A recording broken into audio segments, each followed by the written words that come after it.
We are very happy to have you all attend, and we will start. Daniel and I will start. We'll each give a short briefing of the situation. I will start. Daniel will continue with additional angles, and then we'll open it up for questions through the Q&A. There's also the possibility of the chat, so we'll have both open, but I think it's better if maybe the questions go through the Q&A. So let me start by introducing myself. I am the Deputy President of Meir Linzen of the IJL, but I'm also a senior researcher at the Institute for National Security Studies in Tel Aviv University, and I head the Law and National Security program there. I've been there since 2012. Beforehand, I taught a few years international law and also legal aspects of the Israeli-Palestinian conflict in the Tel Aviv University. But still, most of my adult life, it's becoming less, I'm already many years out of the system, but still what maybe defines me is that I was for 20 years in the International Law Department from 1989 until 2009. And I headed the department from December 2003 until I retired in the beginning of 2009. I took over from Daniel. So you have here two ex-heads of the International Law Department. I was Daniel's deputy for many years. And in this capacity, I was also involved in giving legal advice to commanders in the IDF and to the government and the members of the government, Minister of Defense, the Prime Minister even, on issues on the laws of armed conflict and on applying them by their application by the IDF. I headed, in my time, we created a special unit, it's not exactly a unit, body of operational legal advisors. I was their commander. And we had legal, the IDF, a military advocate general's unit, has today also legal advisors, operational legal advisors that are there from the level of, from the division, the commanders of the division level upwards to headquarters level, of course. The legal advisors are involved in giving legal advice throughout the year on operational plans, operational commands, targeting questions, legality of means and of measures of warfare. But when you have a high intensity operation like the last one we had, then we have legal advisors 24. We have, it's not me anymore, but we had and they still have legal advisors that are there 24/7, so with shifts. They're with the commanders, giving their legal advice on specific targeting and other legal questions that arise. So, I will talk a little bit about the background of the operation, try to focus mainly on the issues of its legality, but maybe a little bit also about the issues of legitimacy. And these two are connected, but are different. It's different. They are different concepts. It's not the same. And then Daniel will talk, will supplement what I'm saying also with maybe issues on the criminal aspects and a little bit more about the internal aspects. And then we'll open it up to questions, as I said. So let me start by the background. How did we get to where we got? The tension and all kinds of incidents were occurring throughout a long time, and also the Hamas wasn't, the Gaza border wasn't quiet. We had all kinds of incidents of balloons, here and there a rocket, but it was always not the Hamas, it was the Islamic Jihad. We had some clashes here and there in the West Bank, in Jerusalem. But the escalation was, but these were really, it wasn't something very serious, wasn't considered also very serious. And then the escalation started with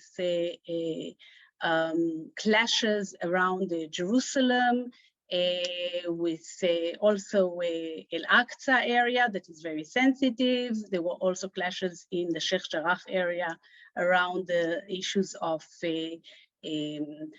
houses owned by Jews that they were supposed to be evacuated by the Palestinians living there. I don't want to enter into all this legal aspect, but this was the background, and this became the pretext for the Hamas attack that began on the 10th of May. But what really stood behind it is, and here we have to understand a little bit the internal politics of the Palestinians.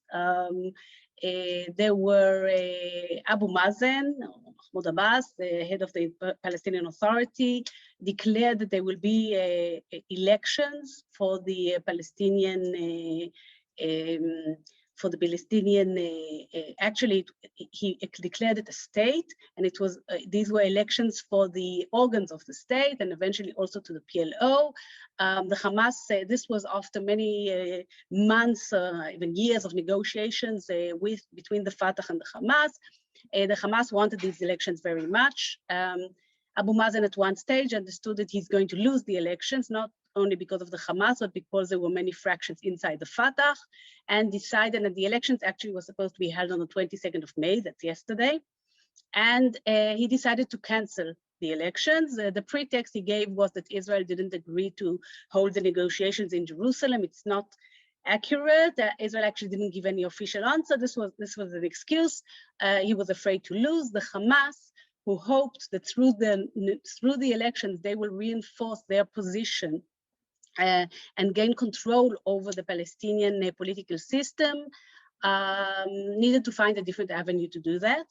And then, as I said, the clashes in Jerusalem that did not lead to any, there were no casualties. There were some clashes between rioters. The police used the sound bombs and the tear gas. It wasn't anything really very serious, no casualties. There was nothing also that happened in the Gaza Strip. On the contrary, 2 days before all this began, the Hamas got a big sum of money from Qatar and actually there were a lot of projects that were coming to an end of reconstruction from the 2014 operation. And then the Hamas decided to react to this pretext of clashes in Jerusalem by firing rockets at Jerusalem, something they never did before. And this led to a reaction by Israel, and this led to the Hamas starting to fire rockets. In the first 24 hours, 1,500 rockets were fired towards all of Israel, not only the southern part of Israel, the center part of Israel, Tel Aviv, all the central areas of Israel. And then the IDF again responded with fierce attacks in the Gaza Strip. I will speak later about what was targeted there. And this continued, the Hamas continued to fire rockets, and this is how we got to this 10 days of constant firing and military activity from both sides. The Hamas fired over 4,000 rockets towards Israel. 600 rockets actually fell short and fell inside the Gaza Strip. And actually some of the civilian casualties in the Gaza Strip were the result of the Hamas rockets that fell inside Gaza. Israel there were hundreds of direct hits in Israel, but Israel managed to intercept almost 90 or over 90% of the rockets that were going to fall in inhabited areas were intercepted by the Iron Dome system. In addition, we have sirens, we have shelters. So fortunately, there were not many casualties. There were still 12 fatalities and many dozens, scores of people that were injured physically, and of course, hundreds of people that were injured mentally, with anxiety. But all in all, the Hamas didn't manage to really cause much loss of life, at least on the Israeli side. It did shut down the country, schools, the shops, the businesses. Most of the roads were empty. This was the situation in the 10 days. Israel responded, as I said, with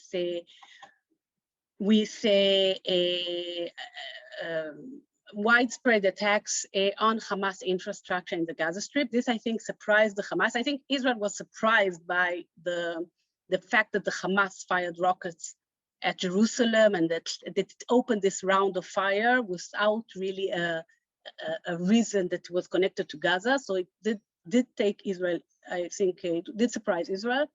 But I think the Hamas was surprised by the intensity of the Israeli reaction. They didn't think that Israel would go so far. And the main success of Israel, there were a few successes militarily. The main one is that Israel managed to, the IDF managed to destroy a lot of the underground tunnel, what is nicknamed the metro of the Hamas, the underground tunnels in the Gaza Strip, which were an essential part of the Hamas military strategy, because whenever there's an operation, they go underground. And if, of course, there's a ground operation, they are operating underground. It's very difficult to identify them. They feel very safe there. And Israel really managed to destroy a lot of this, over 100 kilometers of tunnels, and also this means that also they cannot feel safe also underground. Israel also managed to thwart other Hamas potential attacks, whether by unmanned aircraft. There were also kind of torpedo, submarine kind of potential weapons that were also, they didn't succeed. They didn't succeed in any way to enter into Israel. So militarily, I think Israel had the upper hand. But the Hamas did manage to achieve strategic gains by the fact that in this operation, this is the first time the operation led also to or ignited widespread violence inside Israel between the Arab population, the Israeli Arabs, and the Jews. This is a very, very worrying development, first of all, internally for Israel, but also when you look at Hamas, this is, of course, they perceive it as an achievement that they are not only representing now the Gazans, but Palestinians at large, and not only in West Bank, but also in East Jerusalem, and not only in East Jerusalem, but also in Israel itself. So one of the strategic imperatives of Israel is to de-link this, not to let them have any links to what's happening outside the Gaza Strip. Now a bit about the legality of it. So I think when you look at the legality and legitimacy, so Israel had a good reason to start. It was clear that Hamas started, and in the beginning, Israel also enjoyed enjoyed the legitimacy. But once the widespread attacks began and the pictures of the destruction in Gaza and of the civilians killed and children running between the bodies of their parents, and these are the pictures that Hamas immediately manufactures and takes out, or making it very difficult on the legitimacy front. But when it comes to legality, we have to understand, and here I will go back to my role as being in charge of the operational legal advisors, that there are legal advisors there, and not only that, the laws of armed conflict are incorporated inside the operational plans, inside the operational commands. They already incorporate the law and the principles of international law, IHL, international humanitarian law, or laws of armed conflict, it's the same term. And the main principles are the one of distinction, proportionality, and the obligation to take precautions. So when we talk about distinction, it means that you're only allowed to target military objectives and not civilians and civilian objects. But according to the law, the laws of war, a civilian object that is used for military purposes loses its civilian nature and becomes a military object. So we have to remember that all the infrastructure of the Hamas is is situated in civilian infrastructure. But once such civilian infrastructure, whether it is homes or schools or mosques or hospitals or clinics, is used, they become military objectives. Hospitals have a special protection, but even hospitals can be attacked in certain circumstances. And then it is allowed to target these buildings or this infrastructure. It is not a war crime. It is allowed by the laws of armed conflict. The same with regard to persons. While the Hamas takes off the uniform immediately when an operation starts, the fact that someone is dressed in civilian clothes, if that person is a member of the organized armed group of the Hamas, the fighting forces, that is a legitimate target for attack. And we have to remember here also that when we talk about the figures of civilians, these figures include also sometimes Hamas operatives that are fighting, including when they talk about the numbers of children. Children is anybody out under 18, according to the official figures, but these can include 16-year-olds and 17-year-olds that are actually Hamas operatives. So there's always afterwards the difficulty to identify the combatants from the civilians. And then the numbers, there's always in all the operations, a difference in the numbers. Who's considered a civilian and who's considered a combatant. And how do you prove that someone that was killed was indeed firing a rocket before he was killed? It's not easy. Again, the same with the infrastructure. It's difficult to prove after the fact sometimes that it was used for military purposes. It makes it difficult in the legitimacy world. So this is the first principle. The second one is that even when you attack a legitimate target, the attack has to be proportionate. Proportionality according to IHL means that you have to balance between the military advantage that you expect from the attack and the collateral damage to civilians and civilian objects anticipated from the attack. If this collateral damage that you anticipate is excessive to the military advantage, then it is an unlawful attack. This means that according to the IHL, even if you know that civilians might be killed and that civilian objects will be destroyed, this does not make the attack unlawful. If that damage is proportionate to the military advantage, then the attack can be lawful. And in some cases, if that damage was not anticipated or couldn't have been anticipated, then again, it doesn't enter into the proportionality analysis. A few nights before the end, 3 nights before the end of the, I think it was Wednesday night, or I don't remember, Tuesday night, the Hamas promised that it's going to attack Tel Aviv. We all waited for the attack. We went to sleep, ready to jump any moment to the shelter, and they didn't, and there were no attacks. And in the morning, we were told that the Air Force managed to identify, I think, 50-something rockets that were about to be launched to Tel Aviv in the center of Israel and managed to destroy them. So this is a huge military advantage. Okay, so in such a case, even if this means that there was collateral damage and civilians might have been killed, injured, of course, destruction to property, this can still be deemed proportionate by the rules of international humanitarian law or laws of armed conflict. And the third principle, and I will end with that, is the issue of precautions. You have an obligation to issue precautions to minimize harm to civilians. The main precautions that Israel used was issuing warnings prior to attack. The obligation to issue a warning is subject to the fact that you don't have to issue a warning when a surprise is essential for the success of the attack. So if you're attacking a building with infrastructure, you can issue a warning, and Israel warned, and all the main buildings that we saw collapsing they were empty. The civilians got enough time to leave the building, and they left the building because the target was the building itself and the infrastructure, military infrastructure contained in it. But if the object of the attack is a person, for example, a high-level operative, then you can't issue a warning because that person will also live with the civilians. And in those cases, it becomes just the issue of proportionality, so we have to take also that into account.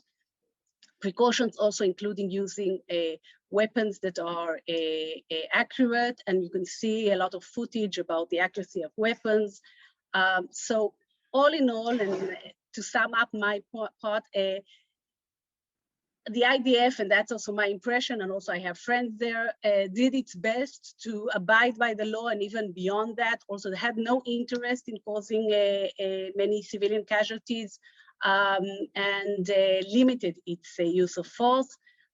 If it didn't want to limit its use of force, Gaza wouldn't be there. Yes, we have the force to wipe it out, and of course that didn't happen, and good, and fortunately.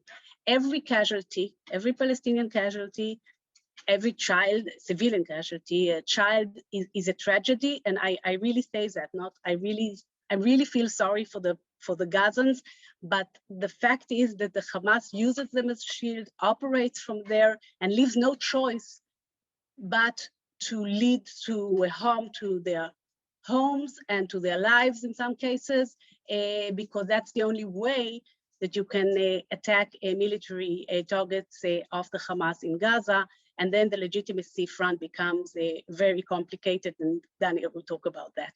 So thank you, and I'm waiting for your questions. Thank you very much, Pnina, and good evening, everyone. I'll say a belated word of introduction to the event, which I probably should have done at the beginning. So we thought it would be a very good idea, because of everything which is going on and all of the noises being made about the legality or alleged illegality of the Israeli response, that we at the International Association of Jewish Lawyers and Jurists provide you with the relevant positions, information, and arguments that you could use then to create a more informed discussion with your friends, colleagues, and counterparts. And what Pnina just explained is, in fact, the legal explanation of what rules cover and govern the situation in Gaza. Just for those of you who don't know me, my name is Daniel Reisner. I am the deputy president of the IJL. Like Pnina, I was the head of the international law department. I held that position for 9 years. I spent another 20 years of my life as a peace negotiator. So, and Pnina did that as well. So we both have had a sort of a war and peace career behind us. I have been a teacher in academia for the last 22 years on international law and human rights related issues. And I'm a partner at Herzog. So as you can see, I have a lot of different links to this event. What I thought would be useful for me to focus on would be 3 separate aspects. First of all, I wanted to say a few words about the various allegations which have been raised in the media, primarily in the media, relating to alleged illegality of Israeli activities, and I want to explain something.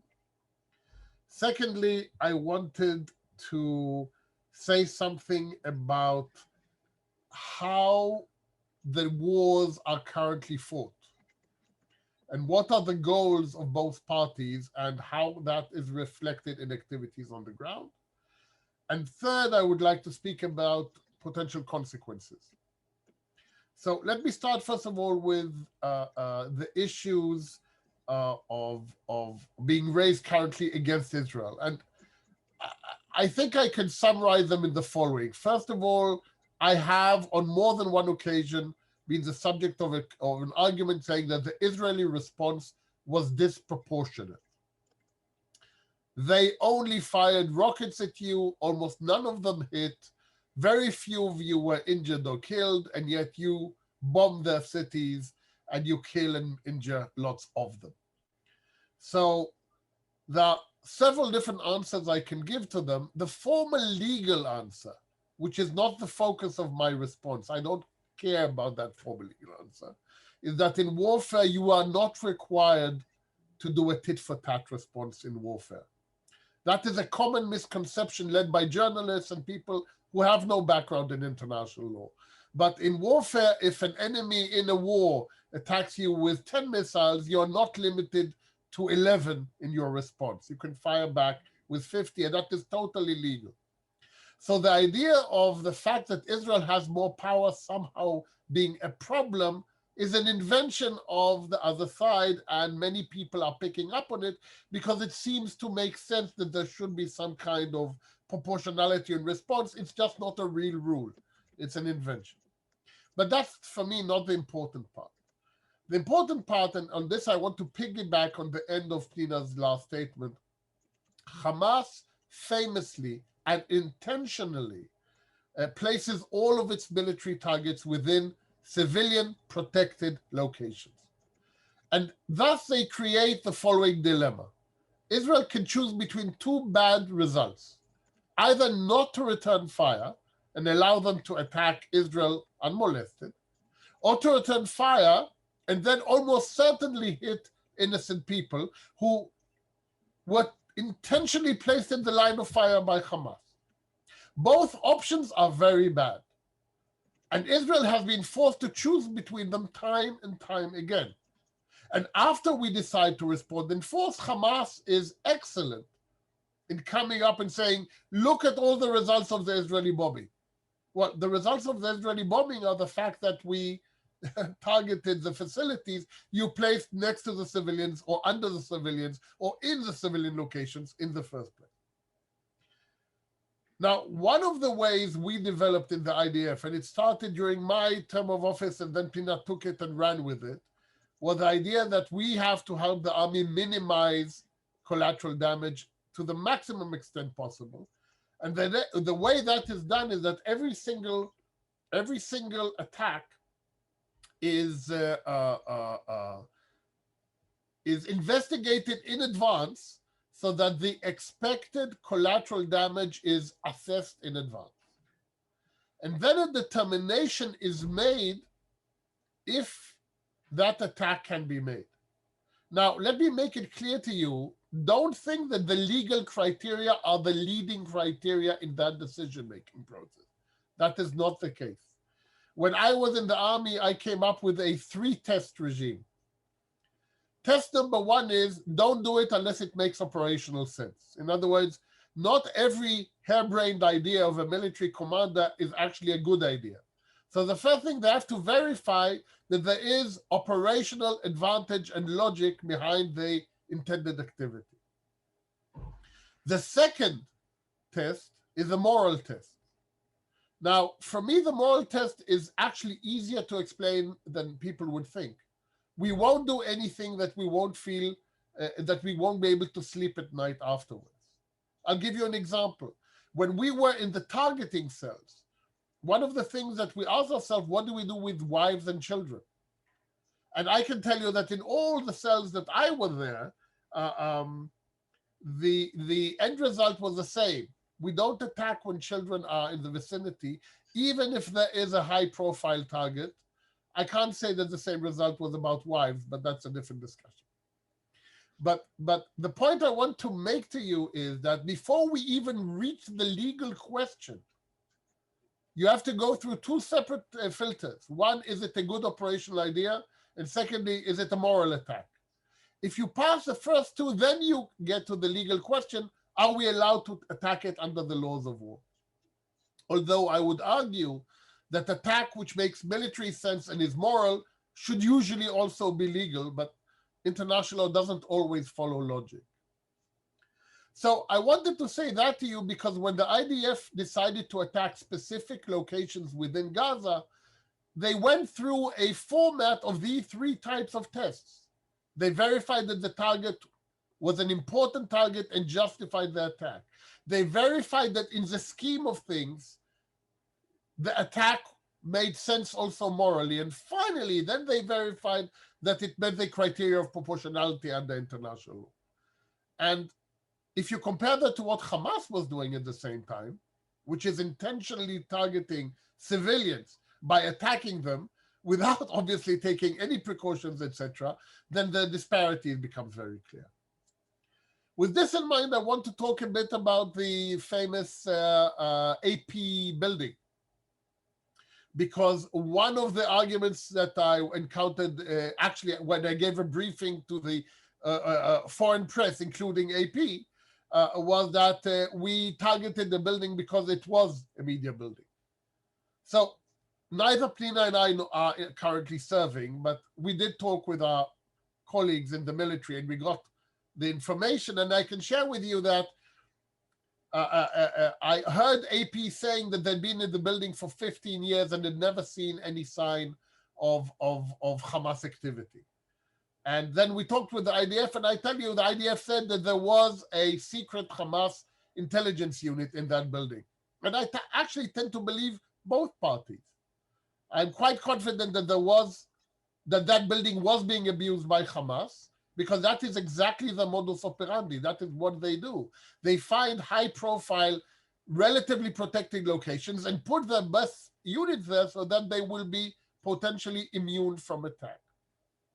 And I also believe AP that they were unaware of the fact that their building was being used for such purposes.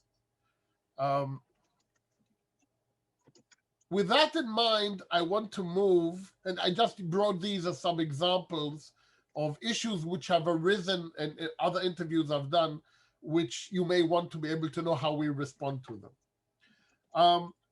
The next issue I want to talk about, however, relates to the fact that modern warfare is no longer fought in the battlefield.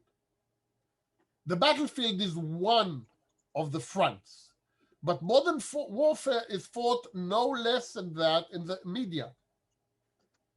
And in reality, in the long term, it's the media war which determines who is the winner and who is the loser.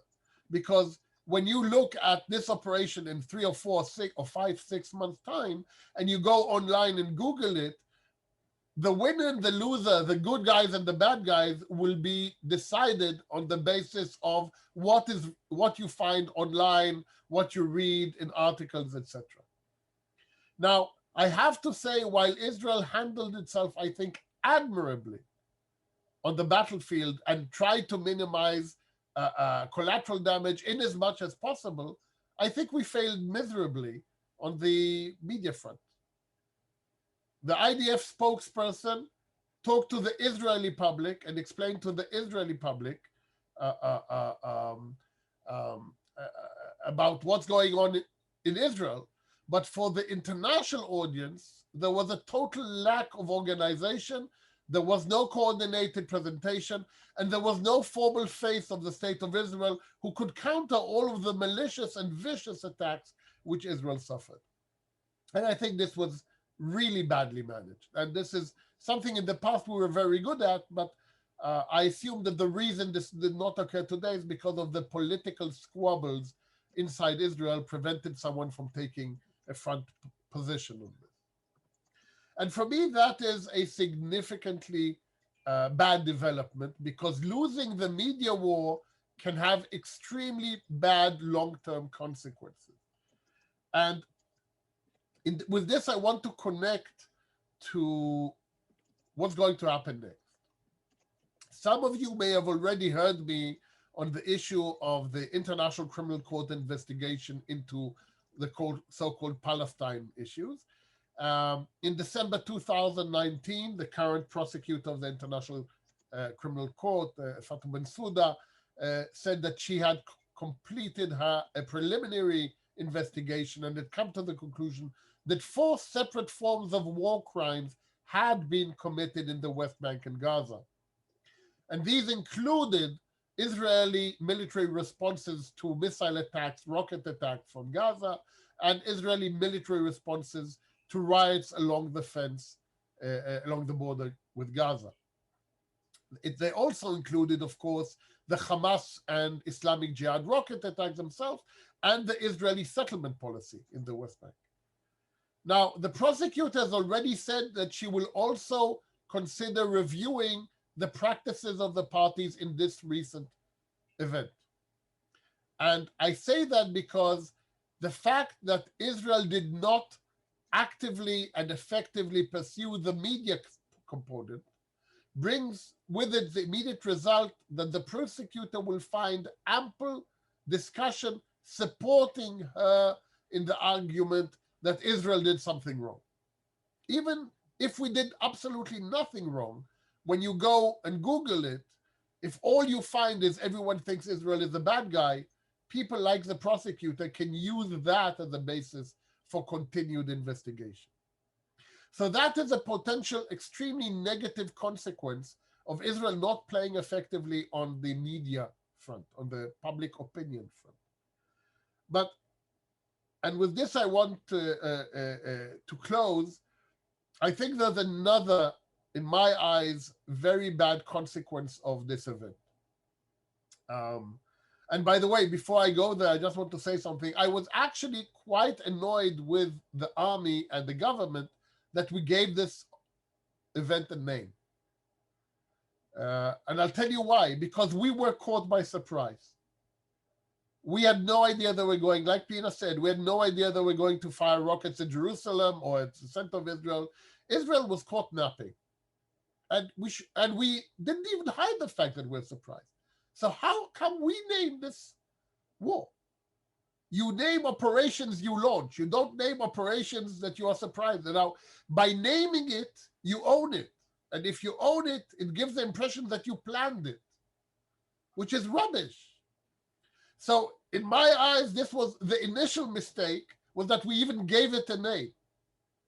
But this leads to the fact that because of we always like to seem to be in control of the situation, the Israeli army, the Israeli spokespersons kept talking about things are going according to plan, the targets, etc. We're going through the target list, as if we had been waiting for the opportunity to do this, which is all wrong.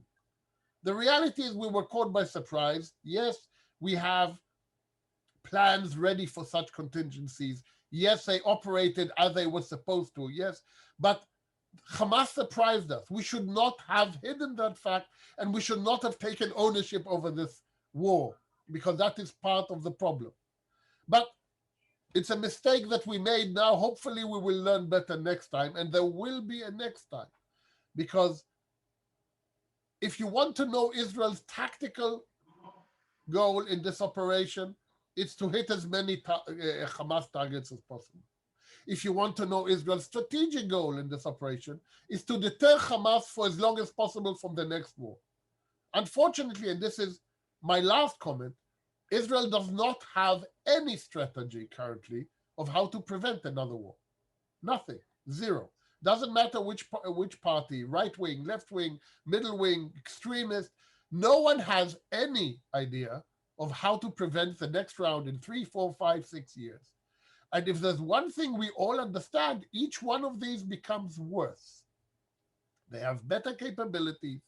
We have better defensive capabilities. But at the end of the day, this is a sort of a cycle of violence, which currently no one is doing anything to prevent the reiteration. So for me, if there's any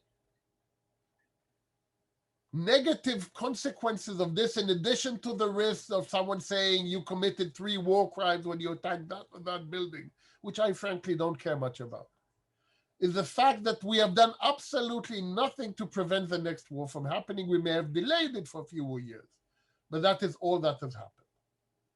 So with that, I will stop. And I think now we can attend to questions, and I see quite a few there. Pnina, do you want to start taking a few, and then I'll take a few? So some of them I answered.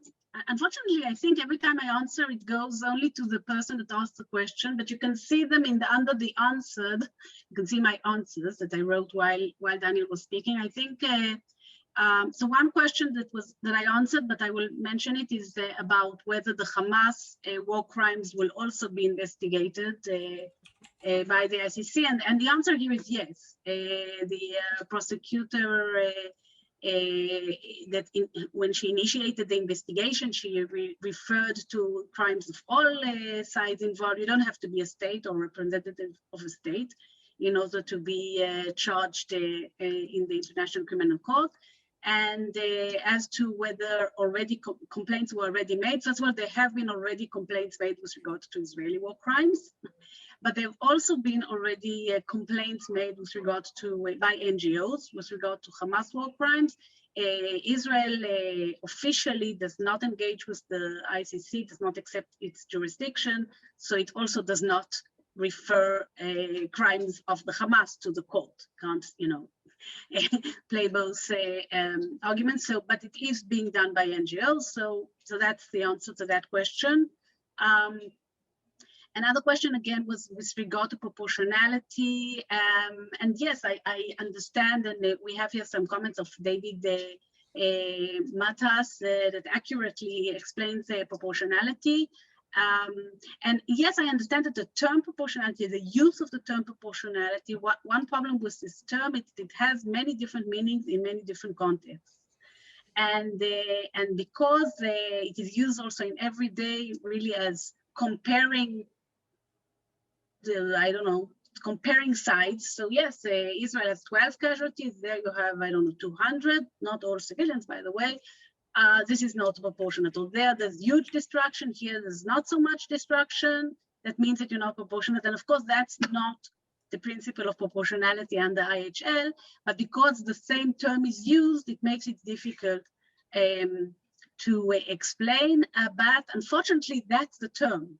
I mean, that's the legal term. So what is important is to try to explain it, but it's difficult to completely avoid its use.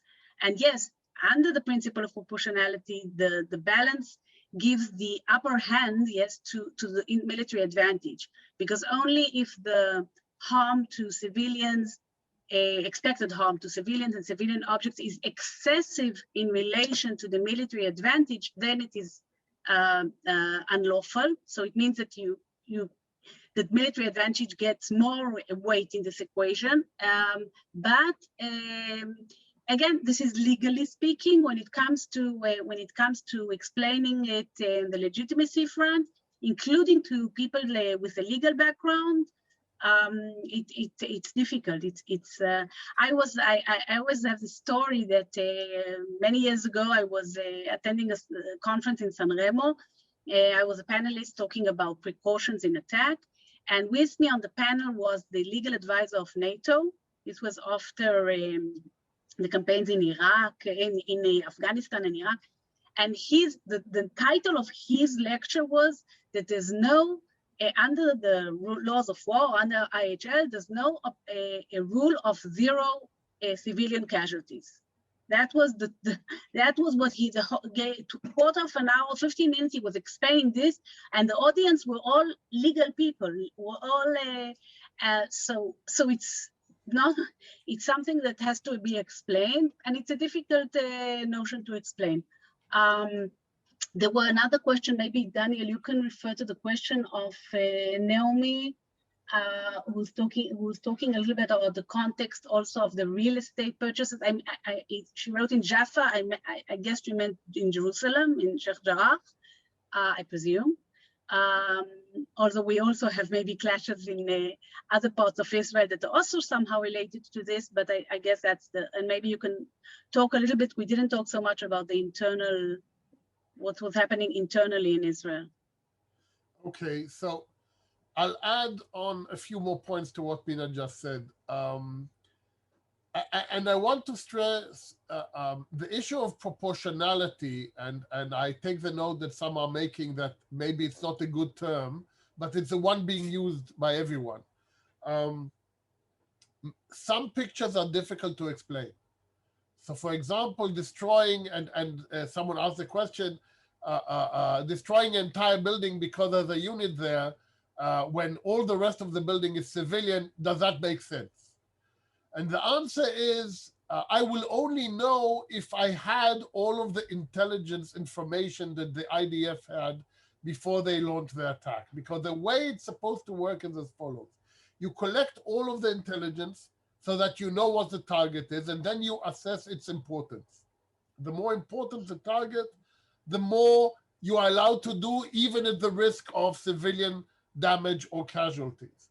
So I can only assume, because I do not know what the exact intelligence was, that the target was important enough to justify destroying the entire building. If that was not the case, then that would be a problem. If it is the case, then it's not a problem. The only issue is that there's no way to make the information public.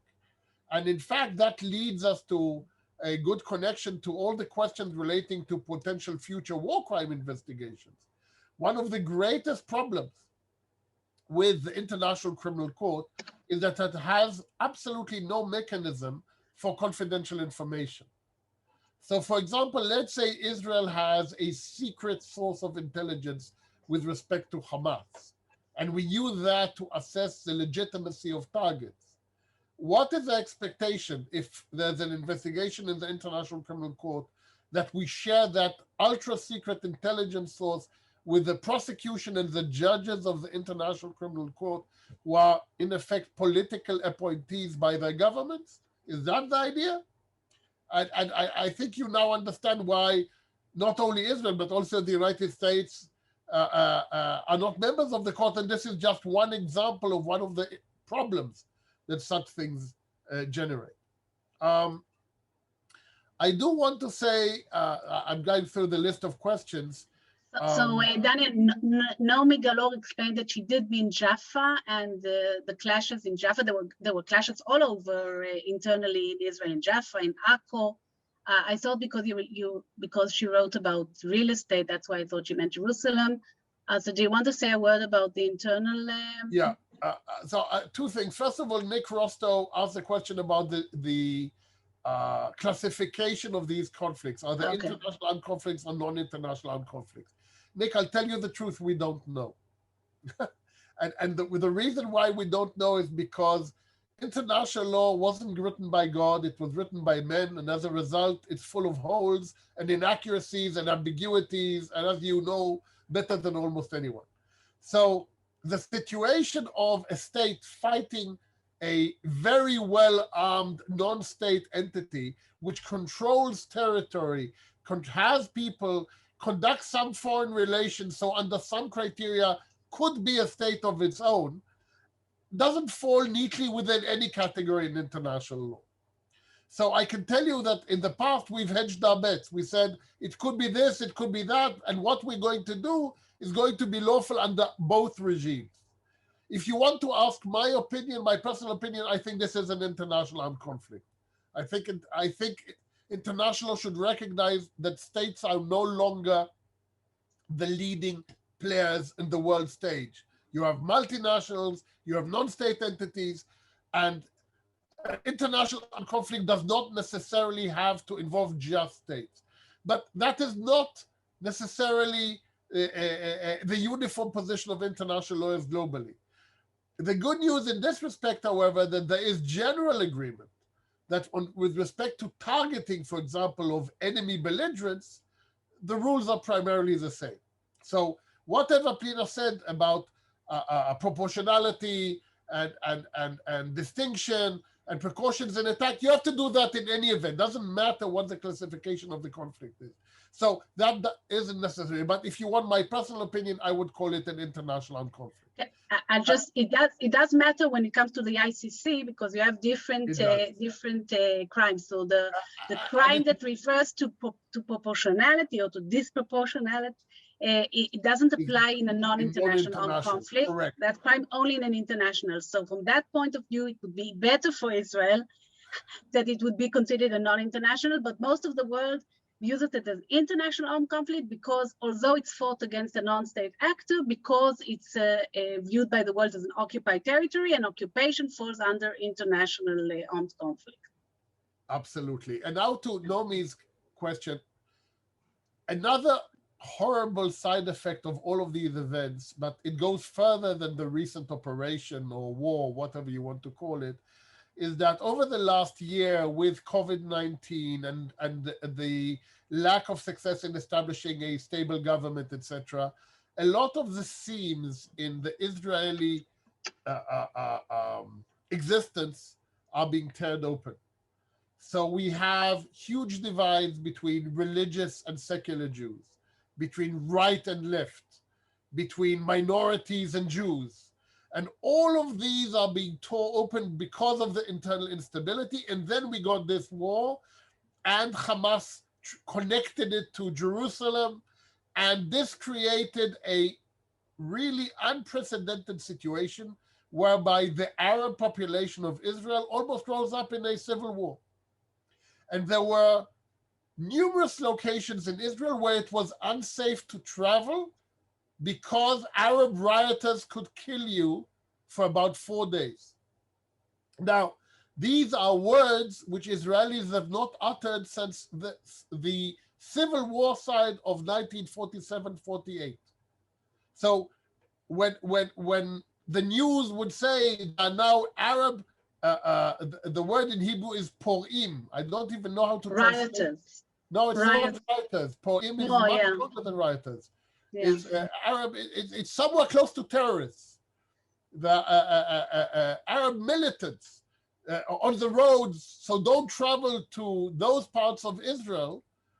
That, for me at least, immediately evoked a totally different period in Israeli history. And I can tell you that if there's one thing that we now realize is that if we do not resolve our internal differences, these external events will just make us drift further apart. So, and people have asked what can be done in the future, what type of strategy can be adopted in order to prevent a future war.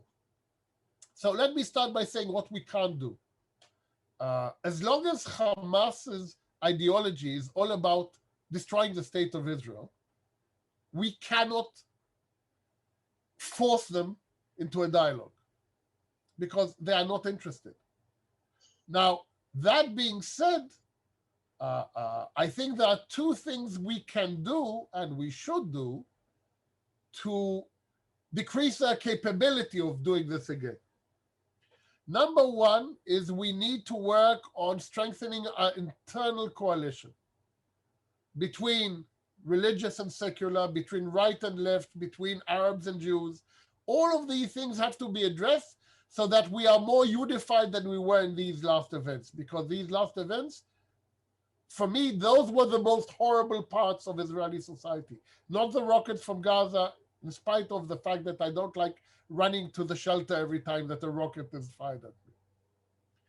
And the second thing is we need to create a viable alternative to Hamas. One of the things I'm most angry about is that all Israeli governments over the last 10, 15 years have made a point of saying that Abu Mazen is not a partner.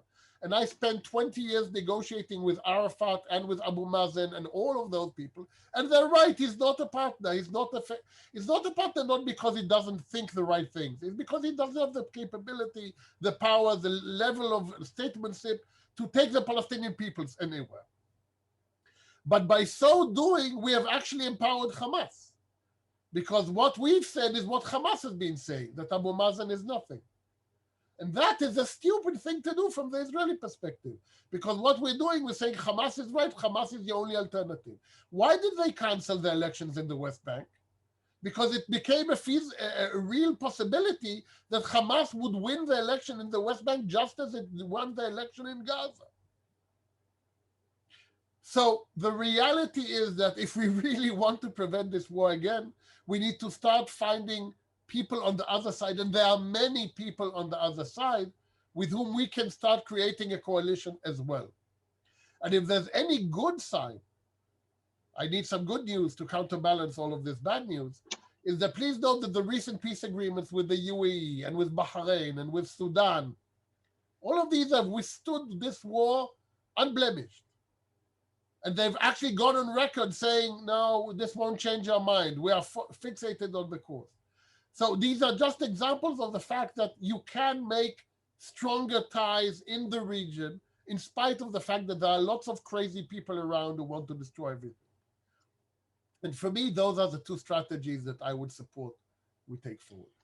If I can add to the strategy, I agree with Daniel. So I would really emphasize 3 points. First of all, I think that the idea that we can just forget about the Palestinian issue, sweep it under the carpet, and focus on everything else. I think this showed that this is a problem, that we cannot really do that, and that the Palestinian issue also impacts on what happens inside Israel. And also we are on the bridge all the time of it exploding also in the West Bank. We were very afraid that it will explode also in the West Bank. I think I agree with Daniel that what the government did was actually strengthen the Hamas and weaken the more moderates. And I think this has to be reversed. I think any arrangement in the Gaza Strip have to make sure that any reconstruction bypasses the Hamas as much as possible. And there is a way to use international actors to see to it that what goes in goes to the population there and not to the Hamas, stop the money entering from Qatar to the Hamas. I think a lot was done that was strengthening the Hamas and weakening the more moderates, and I think that's a mistake. I think we have to rediscuss the Palestinian issue. And I think one of the outcomes, I think, is that all the ideas that have been surfacing lately in the recent years of one state as a solution to the conflict instead of two-state solution or separation, I think this proved that if we had a problem with the Israeli Arabs, if we had another 3 million Palestinians, 2.5 million or whatever Israelis that were also Israeli residents and citizens in this one state, that would be a Jewish state. That's the idea, a Jewish one state. I think this shows how that is not something that is a realistic, peaceful outcome to the conflict. I wrote a whole analysis on the different one state options. Autonomy, federation, confederation. It's going to be published soon. I stopped it. It was already going to be published, and because I want to sharpen some of the points because of what happened.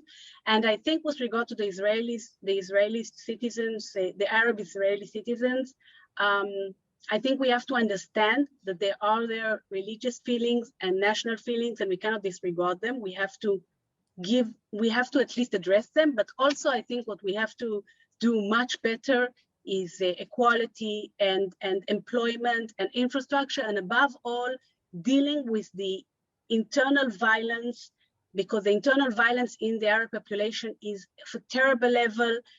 People were being killed there almost on a daily basis, and almost nothing was done. And these same criminals and criminal gangs that were terrorizing the Arab population from within, they are the ones that were the spearheads of the ones that were attacking the Israelis and burning the Israeli shops and houses and cars, and trying to lynch Israelis or lynching Israelis.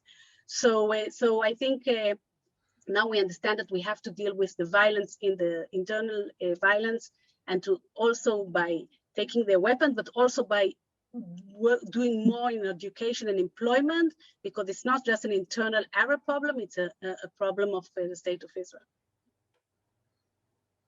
So I can see we have 3 more minutes until the planned end of time, and I'm looking at the final questions. There was a question about Iran. Yeah. I'm not sure that we can say that Iran was behind it. I'm not saying that I'm sure it was very happy to see what's happening here. It has an impact on a very strong influence on the Islamic Jihad, but on the Hamas, I don't know. Maybe there's something we don't know, but I'm not sure that you can say that Iran was behind what happened.